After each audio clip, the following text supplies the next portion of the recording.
Shalom, all praises to Yahweh, Ba'ashem, Yahushua, Ba'ashem, Harakakadash. Dominance to the apostles and elders of Great Millstone at Rule Well, and Shalom to the brothers and works in truth. Got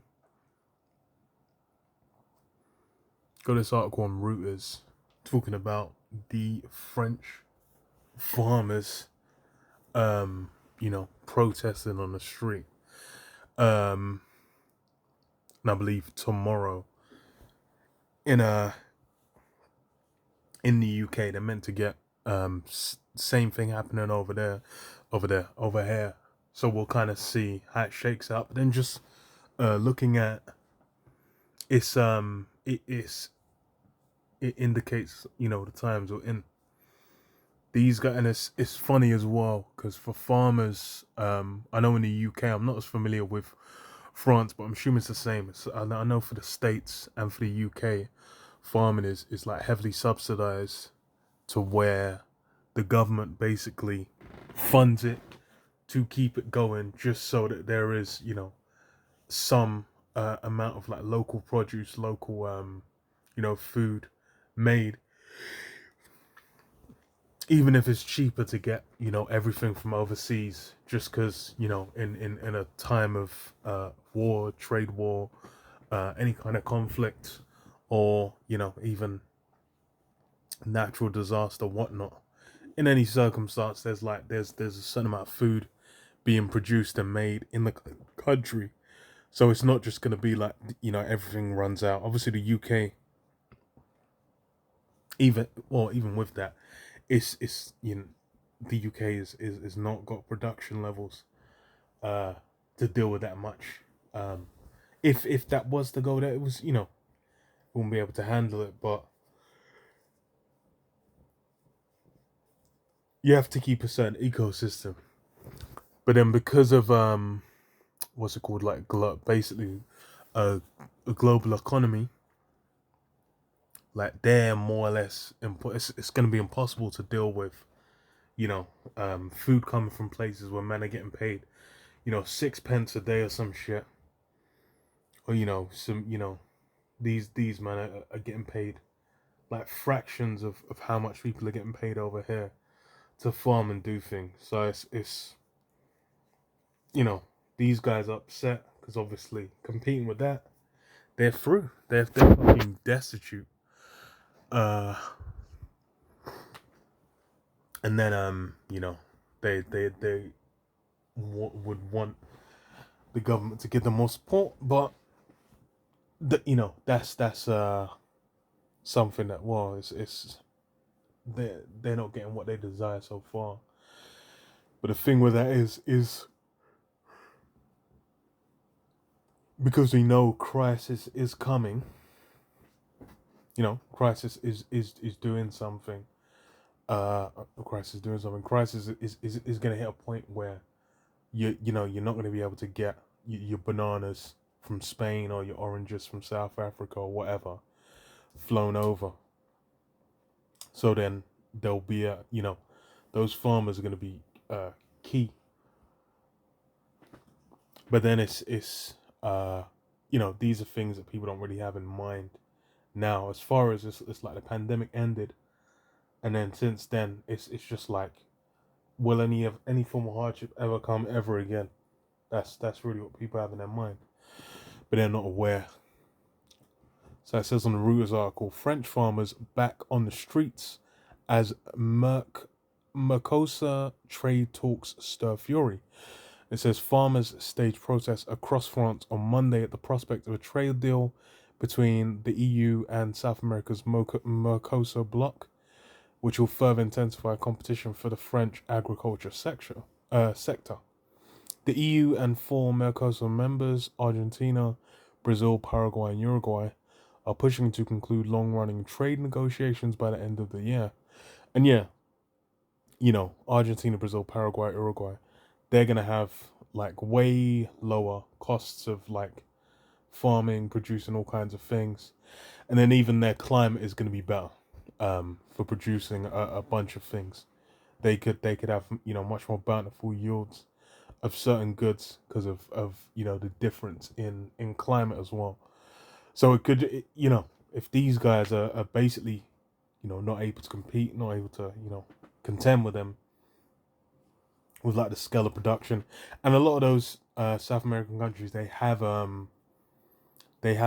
what not a cult. Well, they've basically been set up to produce certain food, certain goods. That was a lot of what when Esau came down there and set that shit up. It was maybe mining, getting certain resources, and then growing certain goods at scale. So they'll kind of be on set up on a much wider maybe even countrywide scale to where the European countries can't compete, man. That groundless ground, that bottomless pit. So it says Monday's protests were the biggest since French farmers held weeks of large-scale demonstrations last winter over cheaper imports, burdensome regulations, and meager incomes. And yeah, that's the French. These guys love to, but really Europe in general, even the UK. That these like guys over here, they protest. Like protesting is a big culture. People like going out there and think they're being listened to. But then with these things, it says the process was mostly peaceful on Monday, but tractors briefly blocked part of a highway near Paris in the morning, while others dumped manure in front of government buildings. And that's what they'll saying they're gonna get up to today as well, where they'll tractors can. I don't know as much for, was it France? Oh, it said across France. I know for London as well, the way the city's kind of put together, like lots of one way. When you get into the inner city, lots of one way roads. Um, a lot of places could be blocked off by just like one tractor. Um, those kinds of things. It's like what Extinction Rebellion and what's other one, Just Stop Oil. These guys will like chain themselves to particular places, and then it will block shit off. They'll gluing themselves to the street and shit, and then it's traffic's fucked because no one can get through in certain places. You might have, it's like certain bridges going across the Thames. If you have one bridge go down, all the bridges around it, it's just like the knock-on effect of the traffic. You start getting gridlocks, and that shit just gets peak. So they can shut some shit down. And the thing as well is it's the same with strikes. The TfL and National Rail, the different train companies, they know they can cause a strike. It's like London loses like £1 billion, per day of strike. That's what I'm saying. I'm saying like £1 billion of like business just gets fucking poofed into thin air. So holding the country hostage to that. So the country holding the city hostage to that. Then they know can get what they want. So it's like with these farmers, they'll fuck around and get to the level where it's like, yo, give us what we want. But then it's what you call it, it's peak. Because what I say, we have the same demands as in January. Nothing has changed. Amel Freicher said as her dairy farm north on her dairy farm north of Paris. We must make the government understand that enough is enough. This year, French farmers have had to contend with rain-hit harvests, livestock disease outbreaks. Yeah, there's even what you call it, bird flu is still spreading. Like it hasn't stopped, and that's been a global spread because it's been in the US, been in the UK, France. I'm pretty sure it's been there, but I can't remember reading a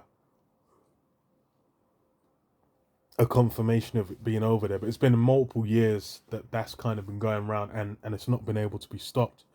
So and that's just all time and chance, man. These things happen, but then that's within Esau's system. You lose a harvest, you might be done. Like you might just be done. You might just not have the capability to farm. Like because even the margins are kind of like rent paying for, especially with fucking the technology you need now to farm, where it's like you ain't no one going out with no horse or a bull what the hell are those things called, man? Well, any of the kind of like natural, well, non-mechanical, let's say, any of the non-mechanical tools to farm, it's all mechanical. It's all machinery. It's all technology. It's like the John Deere. They use like GPS. They use geolocation. They use all these different things to basically maneuver these things. Um, Now when doing like a harvest, when laying, planting crops, doing all these kinds of things, and that's like a huge investment, and you're paying like, uh, for software, for repairs, for updates, for all these things, rentals of whatever, and that's just farming now. So it's become it's peak, and then again it's like they're competing with South America, where it's just bro, good luck. And again, they like they said, disease and you know, rain would have fucked them over. So it says a Mercosur deal would represent a bit of cherry on the cake. Arnaud Rousseau, head of France's main farmers union, the FNC, told BFM TV, tens of thousands of farms in France, the EU's biggest agricultural producer, were in financial trouble, he said. Oh, okay, so it's the biggest agricultural producer as well. That's funny as fuck. Um, so French farmers fear a Mercosur accord will bring more beef, chicken, sugar, and maize from Brazil and Argentina. Countries they say use in pesticides on crops and growth antibiotics and livestock that outlawed in Europe. Even that was something that came up as well post Brexit. They were talking about the chlorinated chicken. So it's like, even the quality of the food going down. There's a protest planned to run into December. Yeah, these French, these guys love to protest, man. Them yellow vest motherfuckers, they were out for a year plus, bro. They were out until the pandemic kicked in, and they couldn't be out no more. And even then, they were still trying to be out. So,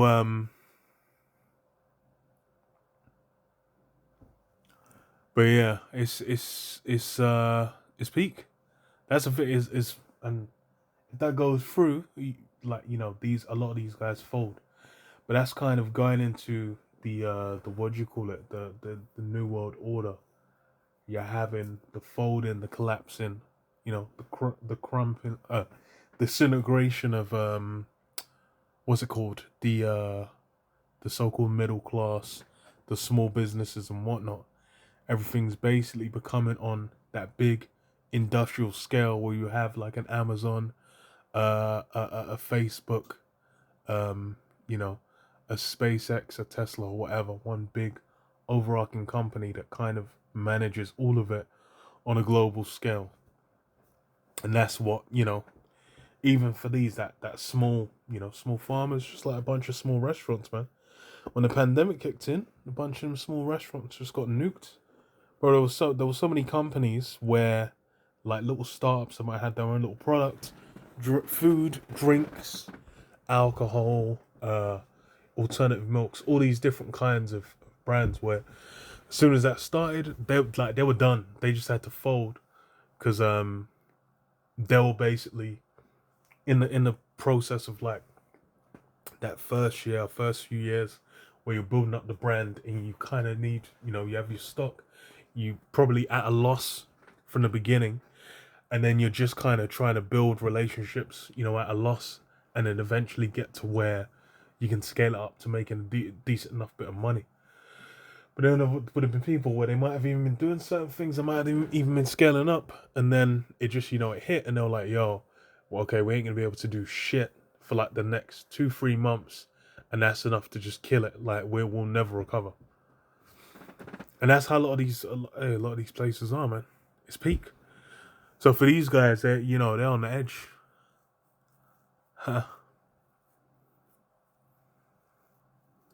Funny is, a similar frustration was voiced by farmers across Europe last winter after a surge in imports from Ukraine following Russia's invasion in 2022. So that'd have been when they reopened those ports to start getting grain out, and then yeah, that would have tanked the prices. It's funny because as far as for like averting famine, having access to it is good, but then it's also two-edged sword because then it's it's fucking your aspects of your economy, aspects of people's livelihoods and whatnot. And then down the line as well, when you start getting them restrictions, then it's peak as well. Because it'll be like, yo, you ain't even got like food production on your own in your own country. People have to start going around, axing a guy, axing a guy's fucking arm off, and eating that, man. But yeah, let me read this. Jeremiah 51:8. It says, Babylon is fallen and destroyed. How for her take balm for her pain? If so be she may be healed. We would have healed Babylon, but she is not healed. Forsake her, and let's go everyone to his own country. And yeah, we would have healed Babylon, but she's not healed. Forsake her. That's, Babylon talking about America. But then Esau's whole power structure as well, that's in decay, in decline, at its end, man, its tail end. All these means by which he's able to. The global economy is a big, force of how Esau's able to influence and control things on a global scale, and as well, it allows him to amass and draw, substantial amounts of wealth, control, and power to himself. Because it'll be like, okay, so the big consumer market of America dictated so much of how things went down on the globe, man. How people were able to produce certain things. How people could even build up their own countries off the backs of their wealth. But then what would you have? Now it's in decline. Now it's being looked at. It's been set as a gaze and stuff. It's just I was like, damn. After all that, all the filth that they did to build themselves up, then it's just like, oh, okay. Like what? What are they really saying? That so-called glory that they've been lauded for decades. Now it's just like, okay, wait, maybe it is maybe it's not the greatest country on earth. The greatest fucking country on earth. That's that's how people are looking at these things. And that's, manifesting what? Even one of the basics like agriculture, growing food. Can't even do that shit. And, part of the draw of the capitalistic system is that means to make money, make a livelihood, produce that American dream. That's been disintegrating, decaying into a mist, man. And that's really a big part of why people are so upset. That's a huge aspect of why people are upset, man. They're thinking like, yo, I was thinking about getting a house, thinking about getting this, kids, a wife, a car, blah, blah. And, for them to fucking eat is a struggle. These men having to buy fucking crack rocks and smoke that shit just so they can feel alive, man. But yeah, read this as well. 2nd Ezra 16 and 21. It says, Behold, victuals shall be so good cheap upon earth that they shall think themselves to be in good case. And even then shall evils grow up on the earth, sword, famine, and great confusion. And yeah, that's the thing is you make the trade deal, you're getting some dirt cheap food, but then it's gonna have knock-on effects on other impacts of the economy. That's the thing. The thing is, it might be nice for a little season, but then for the process of time, end up doing more harm than good. And that's really a lot of kind of the impact to these things. It appears one way on the surface, where it's like, it seems like, oh, everything's doing good. During the whole of, since fuck knows when, man. They say, in America especially, they say, I really noticed it from like, when Trump got in the first time, like 2016 onwards, they'll say, what the fuck was it they say? What the fuck's the term? When my brain, oh yeah, we added X amount of jobs to the economy. But then, you know, the way that they measure jobs being added to the economy, then, you know, I found out they fucking don't even measure like people that aren't on unemployment benefit. I think they call it in the US, where it's like you're on it for like 6 months to a year, maybe a year and a half or something. Like there's a set amount of time you're on it, and it's not like in the UK where you have like universal credit where you can kind of stay on that until you get a job. But then with you know, with the US, there's a set amount of time, then like you're cut off, and then once you're cut off, you're not counted in those numbers as unemployed. At certain statuses where someone's obviously unemployed, I think you have to be looking for work or getting unemployment. But then even then, it's like it's vague. It doesn't really. It sounds like, oh, it's just everyone's getting jobs, everything's doing good. The stock market went up, GDP went up, blah blah blah went up. You know, they're presenting it like it's, you know, some great thing, but then what's the reality of it is, you know, inflation's fucking people up. You know, the price of all kinds of goods, bills, that shit's gone up, and their wage ain't gone up with it, so they're fucking through.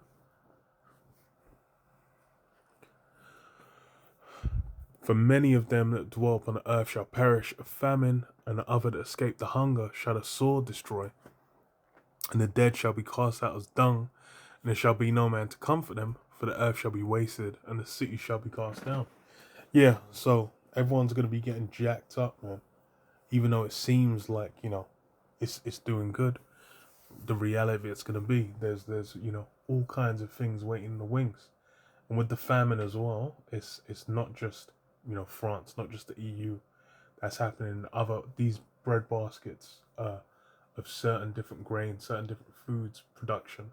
Like you mentioned before as well, you have what was it, bird flu, and then with that, because of that, that's impacting what do you call it? You know, eggs, chickens, whatnot, all those things, to where, you know, people have to cull whole flocks, and they might be like, yo, do that one or two more times, and then the business might be done. So yeah, you know, it's peak. But we'll kind of see, you know, like I said, they're doing it over here as well, the farmers.